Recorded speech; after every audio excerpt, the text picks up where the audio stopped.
Assalamualaikum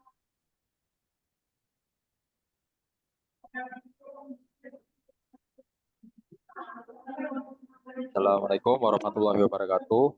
Eh, sini kami akan mempresentasikan hasil analisis aktivitas evaluasi perangkat lunak pada jurnal yang kami resume, yaitu judulnya penerapan pemeliharaan sistem maintenance life cycle bank swasta nasional berdasarkan IEEE dan ISO. Dengan saya sendiri Ahmad Ferdiansyah dengan NRP 5025201245 dan teman saya. Afira Rolobesi dengan NRP 502.520.1006. Di sini kami mengambil judul penerapan pemeliharaan sistem maintenance life cycle bank swasta nasional berdasarkan IEE dan ISO. Di sini saya menjelaskan sedikit lingkup besarnya, yaitu di sini pemeliharaan sistem perangkat lunak yang ada di dalam organisasi keuangan, yaitu tentang perbankan yang menjadi bagian yang terpenting untuk kebutuhan bisnis. Bank ini juga sebagai organisasi keuangan yang tentunya memerlukan aturan khusus yang digunakan dalam mengawasi, mengatur, dan mengendalikan seluruh kebutuhan pemeliharaan sistem perangkat lunak. Dan di sini bank ini memerlukan aturan standar yang harus ditaati dan dipenuhi oleh pihak yang akan nanti terlibat dalam proses pemeliharaan sistem perangkat lunak ini. Kemudian, untuk studi kasusnya, Untuk studi kasusnya, yaitu ini kami telah menemukan beberapa studi kasus, yaitu tentang aktivitas pada proses pemeliharaan perangkat lunak sebagai berikut. Yang pertama ini ada di perbaikan permasalahan yang timbul. Nah, pada jurnal ini membahas tentang perawatan pada sistem, yaitu salah satunya debugging yang dilakukan oleh IT Project Manager mengikuti standar proses SIT, yaitu sesuai dengan script yang ada di dokumen-dokumen SIT tersebut.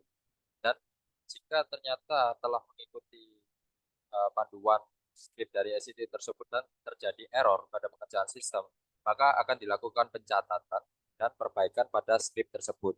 Nah, jika script pengerjaan SIT itu sudah dirasa fix atau oke, maka selanjutnya akan ditandatangani oleh beberapa pemangku kepentingan seperti IT Application Manager atau CCM, lalu Application Support, dan juga Manager Vendor.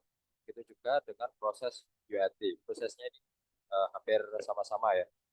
Nah, pada tahap ini itu implementer itu melakukan tahap deploy sistem sesuai dengan arahan deployment yang sudah dituliskan di dalam DTCR. Lalu masuk ke aktivitas pemeliharaan sistem yang kedua, yaitu pembaruan dokumen internal dan eksternal. Nah, pada studi kasus ini, pada poin 2 ini ada kaitannya dengan poin sebelumnya, yaitu poin 1, di mana setelah ada proses dibagi, maka hal-hal yang misalnya kurang tepat atau melakukan perbaikan sesuai dengan arahan-arahan dan juga standar yang ada. Nah, seperti di sini contohnya pada dokumen eksternal, yaitu membuat suatu perjanjian dan rancangan pembaruan sistem. Lalu untuk dokumen internal, di sini pada jurnal ini dilakukan pembaruan sesuai dengan perbaikan error yang sudah disebutkan tadi, serta penyusunan fitur-fitur yang berkaitan dengan bisnis.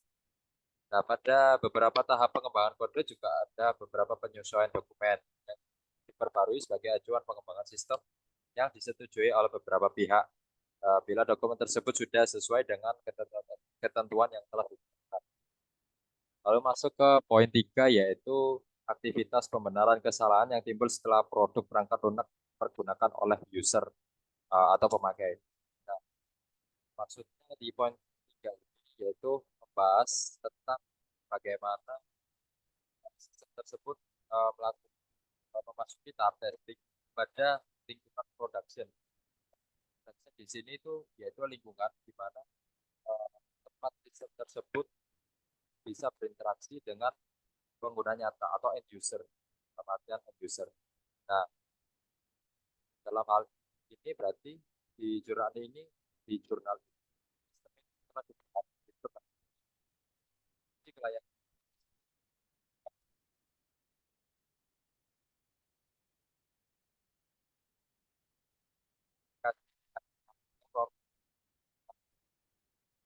tersebut memakai tersebut, maka akan segera dilakukan proses pada sistem tersebut yang mungkin mengalami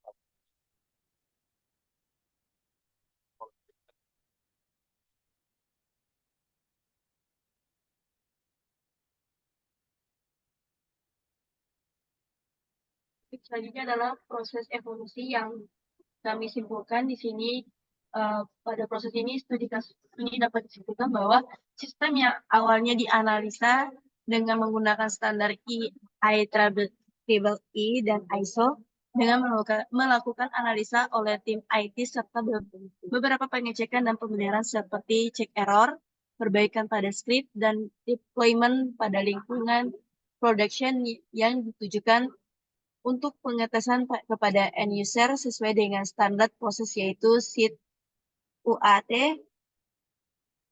CB, dan PAT, dan setelah itu melalui berbagai proses dengan persetujuan dari yang pemangku kepentingan masing-masing dan dapat dinyatakan bahwa sistem dari bank swasta nasional telah layak memenuhi aturan-aturan standar IEEE dan ISO. sekian hasil analisis